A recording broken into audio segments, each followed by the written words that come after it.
I understand it, you went over because a friend of yours who was over there had gone missing after the earthquake.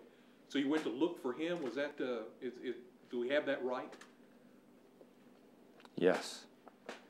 I went to Haiti to look for my friend Walt Ratterman. I had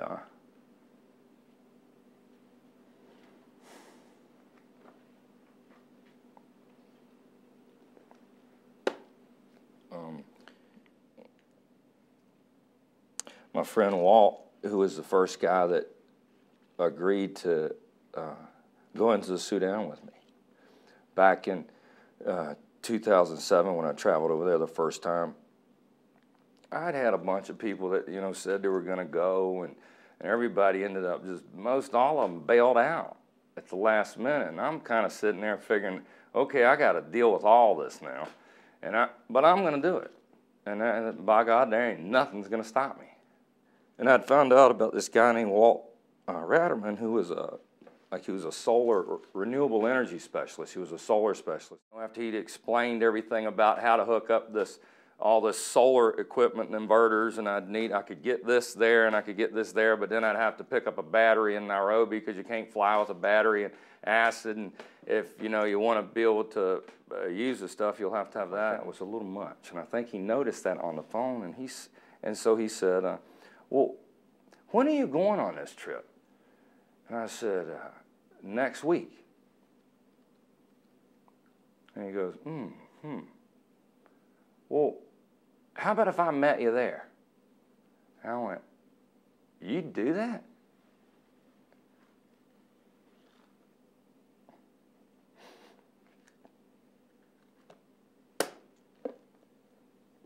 He showed up in Nairobi, man.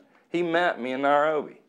We're getting in the baggage claim in Nairobi, and we wait and wait and wait for all of our bags to come out, and we have all of our bags except for one of his.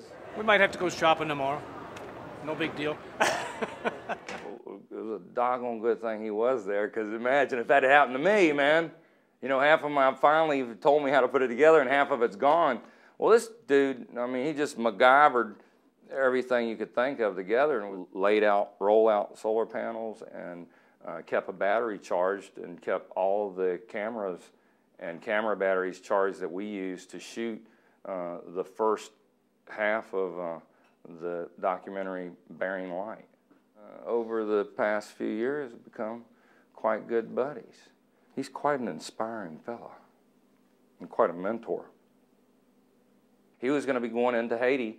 He arrived there the 2nd of January and was working as he had been working. This was probably his 6th or more trip into Haiti, and primarily working to power up rural health clinics. And Monday, the 11th, I got an email from him.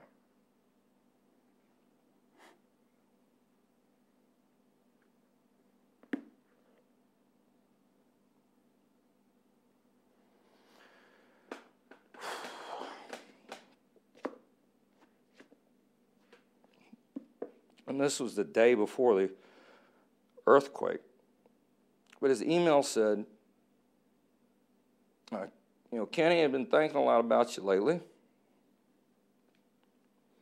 Looking forward to getting, to seeing you. Thinking a lot about life.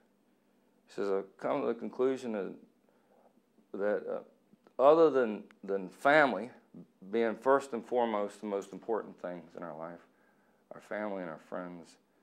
He says, second, I figure that the most important things in life are helping other people and music. And I guess that's why you and I met up.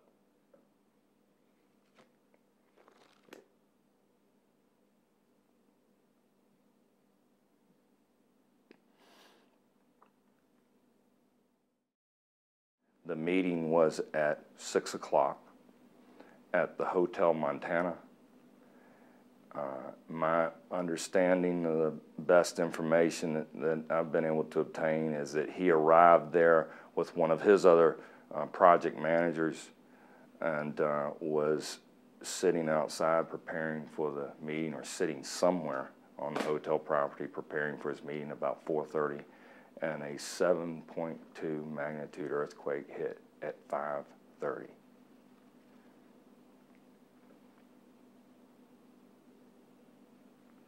And he hasn't been heard of since.